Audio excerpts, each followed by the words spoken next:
कांवड़ या कलव। हम बात करने वाले हैं कांवड़ यात्रा की, जो भगवान शिव की भक्ति के लिए गंगा जल लेकर चलने की परंपरा है। भारत में एक महत्वपूर्ण धार्मिक और सांस्कृतिक आयोजन है।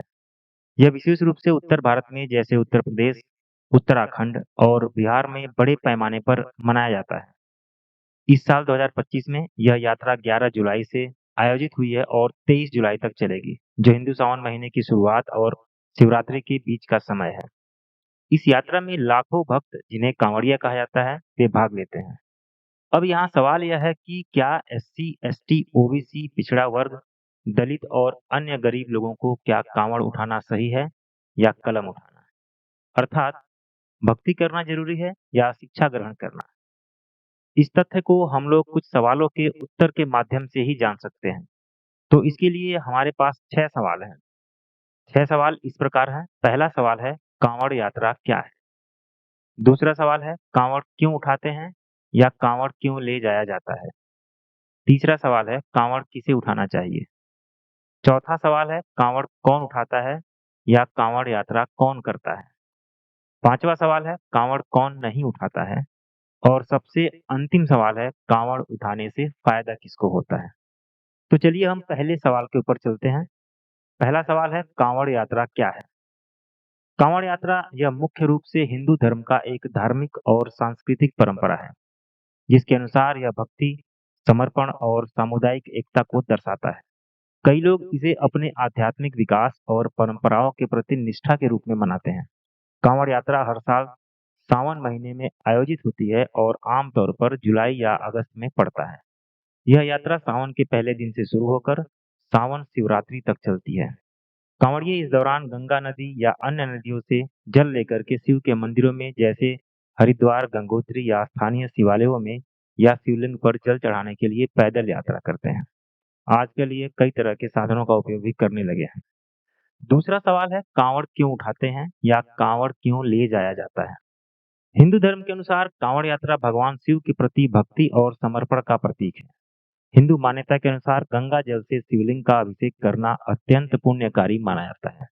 मान्यता यह है कि गंगा जल चढ़ाने से भगवान शिव प्रसन्न होते हैं और भक्तों की मनोकामनाएं पूरी करते हैं, जैसे स्वास्थ्य, समृद्धि और मोक्ष प्राप्ति। एक कथा के अनुसार जब समुद्र मंथन से निकले विष को भगवान शिव ने अपने कंठ में धारण किया, अर्थात जब यह नीलकंठ कहलाए, तब गंगा जल से उनका अभिषेक किया गया था ताकि विष का प्रभाव कम हो जाए। इस घटना की स्मृति में कांवड़िए गंगा जल लेकर के शिव मंदिरों में चढ़ाते हैं। एक दूसरी कथा के अनुसार परशुराम ने जब अपने पिता की आज्ञा से अपनी माता का वध किया था और इस पाप से मुक्ति के लिए उन्होंने कांवड़ यात्रा की थी, तब से कांवड़ यात्रा की शुरुआत हुई। कई लोग इसे अपने जीवन की समस्याओं, जैसे आर्थिक तंगी, पारिवारिक समस्याएं और उनके समाधान के लिए करते हैं, यह विश्वास रखते हुए कि शिव उनकी प्रार्थनाओं को सुनेंगे। आजकल कांवड़ यात्रा में युवाओं की भागीदारी बढ़ी है, जो इसे उत्सव और सामाजिक प्रदर्शन के रूप में भी उपयोग करते हैं। तीसरा सवाल है, कांवड़ किसे उठाना चाहिए?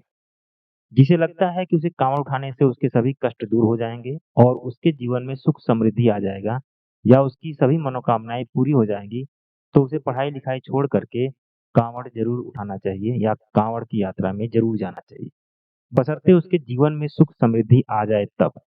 परंतु उससे भी ज्यादा जरूरी है कि जो अपने को हिंदू मानता है वही उठाए तो और बेहतर होगा। वर्ण व्यवस्था को अगर समझा जाए तो यहाँ केवल ब्राह्मण ही है जो अपने आप को हिंदू बनता है, जो समय समय पर अपना धर्म बदलता रहता है। कभी वैदिक धर्म, ब्राह्मण धर्म, कभी हिंदू धर्म, तो कभी सनातन धर्म। इनका कुछ फिक्स नहीं होता। चौथा सवाल है कि कांवड़ कौन उठाता है या कांवड़ यात्रा कौन करता है? यह सबसे ज्वलंत सवाल। पिछले कुछ वर्षों में कांवड़ यात्रा में सबसे अधिक पिछड़े वर्गों के लोग, दलित, एससी, आदिवासी समुदायों की बहुत बड़ी भागीदारी देखी गई है, जिसमें ग्रामीण, निम्न और मध्य वर्ग के लोग अधिक उत्साह से भाग लेते हैं, जबकि समारोह जैसे ब्राह्मण और क्षत्रियों की भागीदारी बहुत कम देखी गई है, क्योंकि अक्सर वे शिक्षा ग्रहण करने और बेहतर भविष्य बनाने के लिए नौकरी या व्यवसाय की तलाश में व्यस्त रहते हैं। कांवड़ यात्रा में भाग लेने वाले अधिकांश लोग अपनी अज्ञानतावश देखा देखी, आस्था और भक्ति के कारण शामिल होते हैं। यह यात्रा विशेष रूप से उन लोगों को आकर्षित करती है जो सामाजिक और आर्थिक रूप से कमजोरी महसूस करते हैं, और ये मूल रूप से पिछड़े वर्गों के लोग, ओबीसी, दलित और आदिवासी और गरीब लोग होते हैं।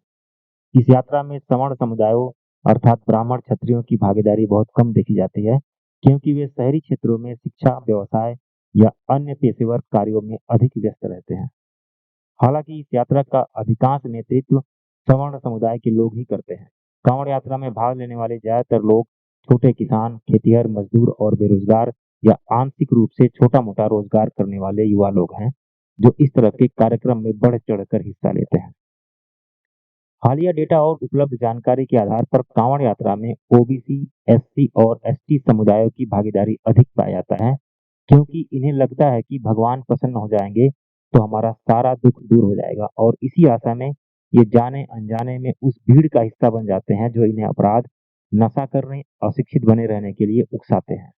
डाटा एनालिसिस से कांवड़ यात्रा में विभिन्न जातियों की भागीदारी के बारे में कई जानकारी प्राप्त हुई है। द प्रिंट के अनुसार कांवड़ यात्रा में दलित, एससी, एसटी और ओबीसी समुदायों की भागीदारी सबसे ज्यादा पाई गई है। ग्राउंड रिपोर्ट से पता चलता है कि ज्यादातर कांवड़िए निचली जातियों से आते हैं। ऊपरी जातियां जैसे द्विज, ब्राह्मण और क्षत्रिय शायद ही कभी कांवड़ यात्रा में भाग लेते हैं, क्योंकि ये लोग शिक्षा को सर्वोपरि मानते हैं। एक और साइट द वायर के नतीजे से पता चलता है कि दलित कांवड़ यात्रा में भाग लेते हैं। इस साइट पर एक दलित युवा का जिक्र है जो जय भीम का कांवड़ लेकर चलता हुआ दिखाई देता है। एक और मशहूर वेबसाइट है सेज जनरल। इसके लेख से पता चलता है कि मध्यवर्ती जातियां, ओबीसी और दलित कांवड़ यात्रा में सबसे ज्यादा भाग लेते हैं। इसमें जाट और गुज्जर समुदाय का भी उदाहरण, जो ग्रामीण और निम्न मध्य वर्ग से आते हैं। यहाँ सोचने वाली बात है कि जो हिंदू समाज के 4 वर्गों अर्थात ब्राह्मण, क्षत्रिय, वैश्य, शूद्र को दर्शाता है, और जिसमें ओबीसी और एससी अक्सर शूद्र वर्ग या वर्ण व्यवस्था के बाहर के माने जाते हैं, यही लोग सबसे बड़े धार्मिक भी बनते हैं, और यही लोग ऊंच नीच, जात पात और छुआछूत का शिकार भी होते हैं। द प्रिंट, द वायर और सेज जनरल के अनुसार कांवड़ यात्रा में सवर्ण समुदायों जैसे ब्राह्मण और क्षत्रिय की भागीदारी बहुत कम है। ये लोग अक्सर शिक्षा या पेशेवर कार्यों में व्यस्त रहते हैं और इस तरह के कार्यों में अपना समय बर्बाद नहीं करना चाहते। अब पांचवा सवाल उठता है कि कांवड़ कौन नहीं उठाता है। इस सवाल का जवाब है कि जो नेता हैं, राजनेता, अभिनेता, हीरो हीरोइन, उद्योगपति, व्यापारी, सरकारी कर्मचारी या धनी व्यक्ति, मंत्री, अधिकारी, पुलिस, जज, कलेक्टर, डीएम, सीएम, पीएम, खिलाड़ी या पंडा पुजारी, ऐसे बहुत से लोग हैं जो कभी कांवड़ ढोते हुए दिखाई नहीं देते हैं, क्योंकि इन्हें पता रहता है कि इन्हें जो कुछ भी मिला है वह उनकी खुद की मेहनत से ही मिला है। यदि ऐसा नहीं होता तो इस काम में भी सबसे पहले लाभ लेने के लिए ये लोग ही आगे रहते और आम जनता के लिए टेंडर या बिल पास करवाना पड़ता। अब अंतिम सवाल है कि कांवड़ उठाने वालों से फायदा किसको होता है और नुकसान किसको होता है।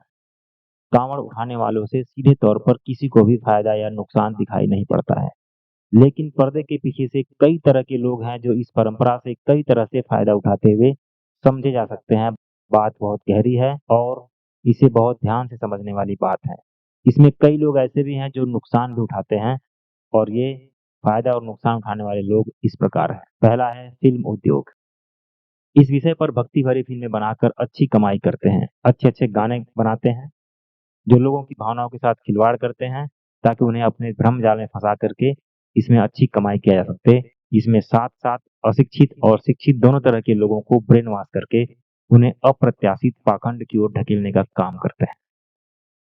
दूसरा है धर्म उद्योग। धार्मिक उद्योगी इस परंपरा का अप्रत्यक्ष रूप से बहुत फायदा उठाते हैं, जो चढ़ावा से लेकर दान की गई राशि से अपना और अपने परिवार का पालन पोषण करते हैं। जगह जमीन, बंगला, गाड़ी, सोना चांदी और सभी तरह की सुख सुविधाओं का पूरा आनंद उठाते हैं। यहाँ तक कि अपने बच्चों को अच्छी शिक्षा दिलवाने के लिए देश विदेश के उच्च शिक्षण संस्थानों में पढ़ाते हैं। इसमें कांवड़ ढोने वाले कई लोग कर्ज लेकर, अपना कोई सामान गिरवी रखकर, किसी से उधार लेकर या अपनी कमाई का जरूरी हिस्सा जो उनके या उनके परिवार और उनके बच्चों के सुख दुख और शिक्षा के लिए जरूरी होता है, उसे इस कार्यक्रम में खर्च करते हैं, जिससे उनका कई तरह से नुकसान भी होता है, जबकि इनके आस्था के फलस्वरूप आनंद किसी और को प्राप्त होता है। तीसरा है राजनीति उद्योग। इस परंपरा का अप्रत्यक्ष फायदा राजनीतिक पार्टियां भी उठाने में कभी पीछे नहीं रहे हैं। इस तरह के कार्यक्रम को बड़ी बड़ी राजनीतिक पार्टियां भी सोची समझी रणनीति के तहत बड़े ही तरीके से प्रमोट करती हैं, ताकि अपनी पार्टी के लिए अधिक से अधिक जनबल इकट्ठा किया रहे और जरूरत के समय उसे वोट के हथियार के रूप में उपयोग कर सकें। इस तरह की पार्टियां कभी नहीं चाहती कि निचले और मध्यम समुदाय के लोग, खासतौर पर ओबीसी, एससी और एसटी, दलित पिछड़ा वर्ग शिक्षित होकर सही और अच्छे नेता का चुनाव करके अपना राज स्थापित कर पाए। ये भली भांति जानते हैं कि जनता जितना मूर्ख होगी, धर्म की नशा में उलझाकर उसे उतना ही उपयोगी हथियार के रूप में इस्तेमाल किया जा सकता है। चौथा है सत्ताधारी उद्योग। जिन लोगों ने इन परंपराओं को एक सोची समझी साजिश के तहत शुरू किया, वे कभी नहीं चाहते कि ओबीसी, एससी और एसटी, दलित पिछड़ा वर्ग शिक्षित होकर अपने सामाजिक और पारिवारिक हैसियत में उन लोगों के बराबर हो जाए और उनका प्रतिद्वंदी बने। इस तरह के कार्यक्रमों का नेतृत्व हमेशा सवर्ण समुदाय का ही व्यक्ति करता है और उसमें भीड़ बनकर उनको मानने वाले, उसमें जाने वाले लोग ओबीसी, एससी और एसटी, दलित पिछड़ा वर्ग के लोग होते हैं, जिन्हें मिलता कुछ नहीं है बल्कि अपना ही धन, समय और शिक्षा का नुकसान करते हैं और परिणाम स्वरूप हमेशा की तरह सत्ताधारी लोग इन लोगों पर शासन करते रहते हैं। शिक्षा प्राप्त करना दीर्घकालिक विकास, आत्मनिर्भरता और समाज में बेहतर अवसरों का आधार है। यह व्यक्ति को आर्थिक, सामाजिक और बौद्धिक रूप से सशक्त बनाती है। शिक्षा का महत्व आधुनिक समय में और भी बढ़ गया है क्योंकि यह रोजगार और व्यक्तिगत विकास के लिए बहुत जरूरी है। अगर कांवड़ यात्रा आपके लिए आध्यात्मिक और सांस्कृतिक रूप से महत्वपूर्ण है, तो इसे करना गलत नहीं है, बशर्ते यह आपकी शिक्षा या जिम्मेदारियों में बाधा न बने। शिक्षा एक ऐसी प्राथमिकता है जो भविष्य को सुरक्षित करती है। यदि कांवड़ यात्रा के कारण आपकी पढ़ाई, आपकी सामाजिक स्थिति, पारिवारिक स्थिति और सोचने समझने की क्षमता, ज्ञान जैसे कि परीक्षा की तैयारी या स्कूल कॉलेज की उपस्थिति प्रभावित हो रही है, तो सबसे पहले शिक्षा को प्राथमिकता देना उचित होगा। अपने ओबीसी, एससी, एसटी, दलित और पिछड़ा वर्ग समाज के प्रति व्यक्ति का विकास किसी भी तरह के धार्मिक कार्यक्रमों में हिस्सेदारी लेने से नहीं होने वाला है। हमारा विकास नेता, राजनेता, अभिनेता, हीरो हीरोइन, उद्योगपति, व्यापारी, सरकारी कर्मचारी, धनी व्यक्ति, मंत्री, अधिकारी, पुलिस, जज, कलेक्टर, डीएम, सीएम, पीएम, खिलाड़ी, इंजीनियर, डॉक्टर, वैज्ञानिक बनने पर ही होगा। इसलिए शिक्षा प्राप्त करना ही हमारा प्रथम और अंतिम लक्ष्य होना चाहिए। वीडियो में दी गई जानकारी अगर आपको पसंद आती है तो कृपया शेयर करें, कमेंट करें और चैनल को सब्सक्राइब करें। जय भीम, नमो बुद्धाय।